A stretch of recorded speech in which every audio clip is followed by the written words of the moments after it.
Hi hello అందరికీ నమస్కారం. నేను రాగా. వెల్కమ్ టు రాగా వ్లాగ్స్. ఈరోజు వీడియోలో ఆకాకరకాయ ఫ్రై ఎలా తయారు చేయాలో ఈరోజు వీడియోలో నేను చూపిస్తానండి. చాలా బాగుంటుంది, చాలా టేస్టీగా ఉంటుంది, చాలా సింపుల్గా కూడా అయిపోతుంది. ముందుగా ఆకాకరకాయల్ని నీట్గా క్లీన్ చేసుకోవాలండి. నేను ఇక్కడ ఆకాకరకాయలు ఒక హాఫ్ కేజీ తీసుకున్నాను, 500 గ్రామ్స్. ఇలా నీటిలో కొంచెం సాల్ట్ వేసుకొని నీట్గా క్లీన్ చేసుకోవాలి. సాల్ట్ వేస్తే ఇందులో ఏమైనా డస్ట్ అది ఉంటే అవన్నీ కూడా వచ్చేస్తాయి. ఇలా నీట్గా క్లీన్ చేసిన తర్వాత పైన తొడలు అన్నది కట్ చేసుకోవాలి. ఆకాకరకాయలు నీట్గా క్లీన్ చేసిన తర్వాత చిన్న చిన్న ముక్కల కింద కట్ చేసుకోవాలి. ఆకాకరకాయల్ని పండిపోయినవి కాకుండా కొంచెం లోపల చిన్న గింజలు ఉన్నా పర్వాలేదు, కానీ పండిపోయినవి మాత్రం తీసుకోకండి. అవి మరీ పిక్కలు అనేవి చాలా హార్డ్గా ఉంటాయి, గట్టిగా ఉంటాయి కాబట్టి అవి తినేటప్పుడు బాగుండదు.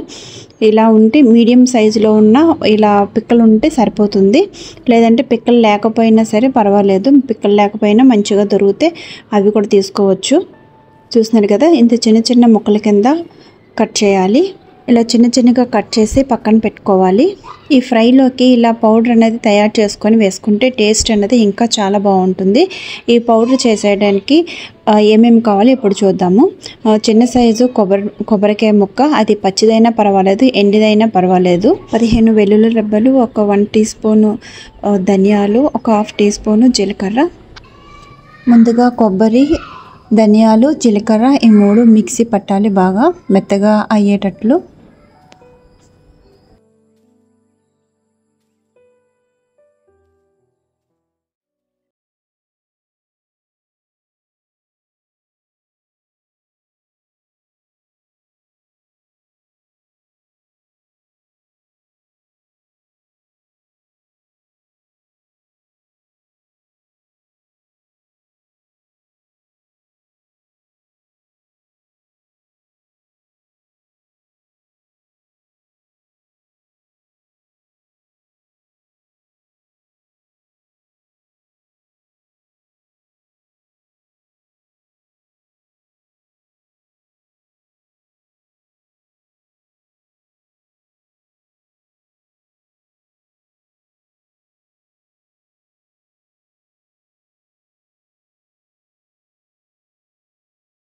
ఒక హాఫ్ టీ స్పూను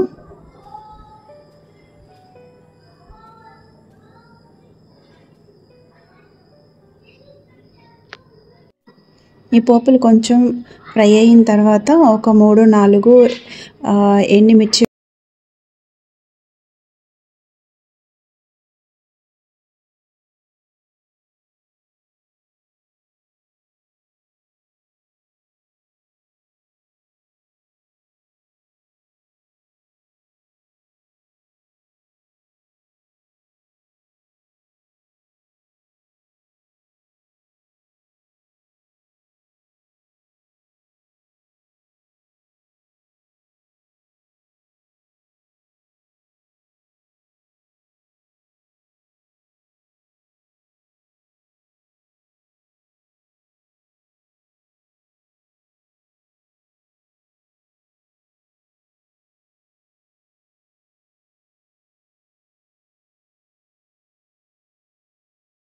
పసుపు వేసుకున్న తర్వాత ఒక 1 మినిట్ కలుపుకోవాలండి, మొత్తం పసుపు అంతా కూడా ముక్కలు కంటేలాగా.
లాస్ట్లో కరివేపాకు వేసుకోవాలి.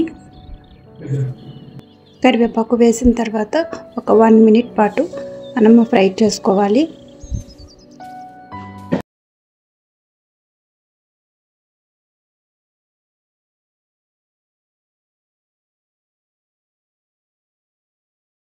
పోతుంది.